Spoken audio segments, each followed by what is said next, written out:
Haleluya. Salam sejahtera bagi kita semua, bahwasannya untuk selama-lamanya kasih setia Tuhan di dalam kehidupan kita semua orang percaya. Kita akan mendengarkan renungan pada hari ini. Mari kita berdoa. Bapa dalam sorga, di dalam nama Tuhan Yesus Kristus, pada hari yang baru yang Tuhan beri bagi kami, hari ini ya Tuhan, kami mau mendengarkan renungan firman-Mu Tuhan. Biarlah firman-Mu yang menjadi penolong dalam kehidupan kami. Firman-Mu yang membimbing jalan-jalan hidup kami ya Tuhan. Terima kasih ya Tuhan, kami sambut kebenaran firman-Mu di dalam nama Tuhan Yesus Kristus. Haleluya. Amin. Puji Tuhan. Hari ini kita akan membahas tentang jangan malu bersaksi. Haleluya. Sama-sama saya undang kita semua untuk membuka firman Tuhan di dalam 2 Timotius 1 ayat 8. 2 Timotius 1 ayat 8. Jadi, janganlah malu bersaksi tentang Tuhan kita, dan janganlah malu karena aku seorang hukuman karena Dia, melainkan ikutlah menderita bagi Injilnya oleh kekuatan Allah. Berbicara tentang bersaksi, kita bisa berpaut juga pada firman Tuhan di dalam Matius 28 ayat 19-20. Di situ katakan, pergilah jadikanlah semua bangsa muridku.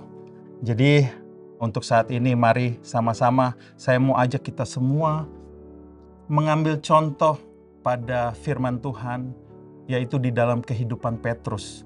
Ketika Petrus belum dipenuhi dengan Roh-Nya yang kudus, ketika Petrus dipenuhi dengan Roh Kudus. Mari sama-sama kita simak renungan pada saat ini. Ketika kita tahu saat Petrus belum penuh dengan Roh Kudus, Petrus takut untuk mengakui Yesus sebagai Tuhan dan Juru Selamat. Petrus takut mengakui Yesus sebagai bagian dari kehidupan Yesus. Kalau bisa kita lihat di dalam Matius 26 ayat 69-75, di situ katakan, sementara itu Petrus duduk di luar halaman, maka datanglah seorang hamba perempuan kepadanya, katanya, engkau juga selalu bersama-sama dengan Yesus orang Galilea itu. Tetapi ia menyangkalnya di depan semua orang, katanya, aku tidak tahu apa yang engkau maksud. Ketika ia pergi ke pintu gerbang, seorang hamba lain melihat dia dan berkata, orang-orang yang ada di situ, orang ini bersama-sama dengan Yesus orang Nazaret itu. Dan ia menyangkal pula dengan bersumpah, aku tidak kenal orang itu. Tidak lama kemudian orang-orang yang ada di situ datang kepada Petrus dan berkata, pasti engkau juga salah seorang dari mereka itu. Nyata dari bahasamu. Maka mulailah Petrus mengutuk dan bersumpah, aku tidak kenal orang itu. Dan pada saat itu berkokoklah ayam. Maka teringatlah Petrus akan apa yang dikatakan Yesus kepadanya. Sebelum ayam berkokok, engkau telah menyangkal aku 3 kali. Lalu ia pergi keluar dan menangis dengan sedihnya. Saat Petrus belum dipenuhi dengan kuasa Roh Kudus, dia takut untuk mengakui Yesus sebagai Tuhan, sebagai bagian dari murid-murid Yesus. Tetapi mari kita lihat ketika Petrus dipenuhi dengan kuasa Roh Kudus, dia menjadi seorang yang berani tampil untuk memberitakan kebenaran firman Tuhan. Dia tidak malu untuk mengakui Yesus sebagai Tuhan dan Juru Selamat. Dia tidak malu untuk mengakui Yesus adalah bagian dari kehidupan dia sebagai Tuhan dan Juru Selamat. Kita lihat di dalam Kisah Para Rasul 2 ayat 14, di situ katakan, maka bangkitlah Petrus berdiri dengan ke-11 rasul itu, dan dengan suara nyaring ia berkata kepada mereka, hai kamu orang Yahudi dan kamu semua tinggal di Yerusalem, ketahuilah dan camkanlah perkataanku ini. Petrus berani bersaksi menyampaikan kebenaran.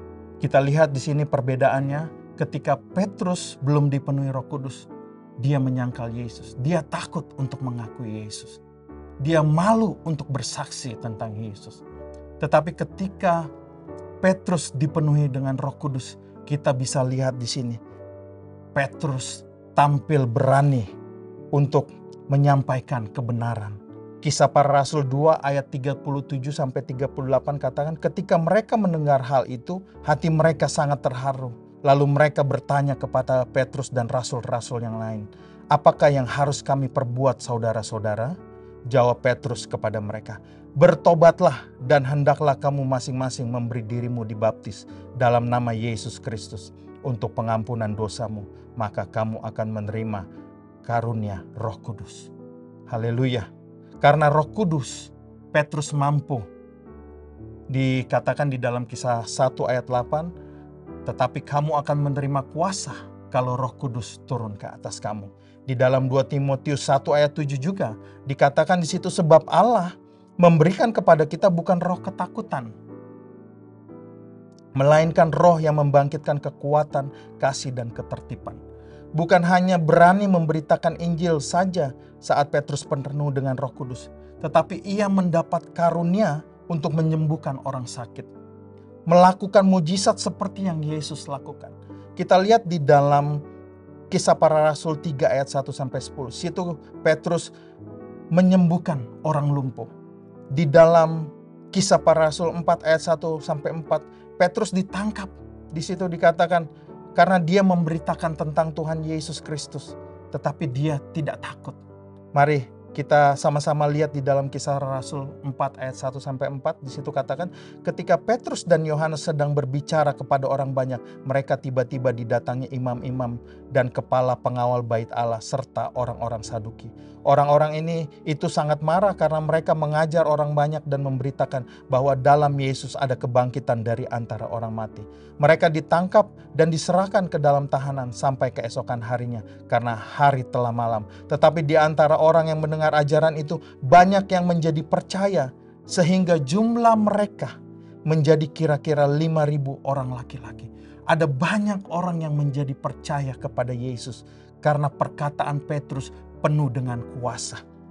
Ketiga, bayangan Petrus menyembuhkan. Kita bisa lihat di situ di dalam Kisah Para Rasul 5 ayat 12-16. Bayangkan, bayangannya saja dapat menyembuhkan orang. Itu karena apa? Apakah karena Petrus? Tidak. Itu karena ada kuasa Roh Allah di dalam kehidupannya. Sehingga bayangannya pun dapat menyembuhkan orang-orang yang sakit. Haleluya. Betapa dahsyat Tuhan menyertai orang-orang yang memberitakan kerajaan Allah, Injil kerajaan Allah. Tuhan pasti membela. Dan memang terkadang kita harus mengalami sesahan itu. Tetapi Tuhan memberikan kita kekuatan dan kemampuan untuk bisa melewati semua itu. Haleluya. Di dalam Lukas 9 ayat 26 katakan, sebab barang siapa malu karena aku dan karena perkataanku, Anak Manusia juga akan malu karena orang itu. Apabila ia datang kelak dalam kemuliaannya dan dalam kemuliaan Bapa dan malaikat-malaikat kudus. Matius 10 ayat 32-33 katakan, setiap orang yang mengakui aku di depan manusia, aku juga akan mengakuinya di depan Bapakku yang di sorga. Tetapi barang siapa menyangkal aku di depan manusia, aku juga akan menyangkalnya di depan Bapakku yang di sorga. Oleh sebab itu, jangan malu bersaksi tentang Yesus. Jangan malu menceritakan tentang kebaikan Tuhan di dalam kehidupan kita. Kita sudah menerima keselamatan itu. Jangan menjadi pribadi yang egois. Bagikan keselamatan itu kepada banyak orang. Tetanggamu, teman kantormu, saudaramu, bahkan yang belum mengenal Tuhan. Beritakanlah, jangan malu bersaksi tentang Yesus. Haleluya. Ya, sebab ini adalah amanat agung Tuhan. Di dalam Matius 28 ayat 19-20 katakan, karena itu pergilah, jadikanlah semua bangsa muridku. Dan baptislah mereka dalam nama Bapa dan Anak dan Roh Kudus. Dan ajarlah mereka melakukan segala sesuatu yang telah kuperintahkan kepadamu.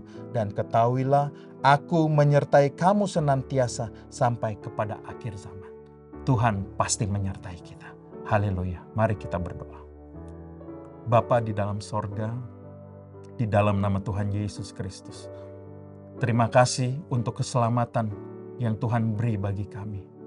Kami tahu Tuhan, Engkau tidak ingin setiap manusia di dalam dunia ini binasa, melainkan beroleh hidup yang kekal.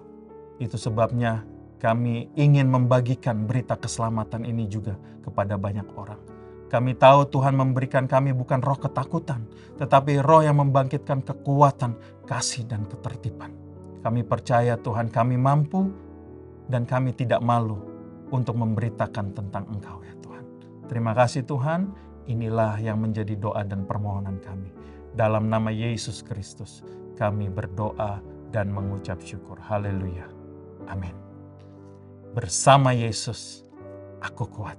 Haleluya.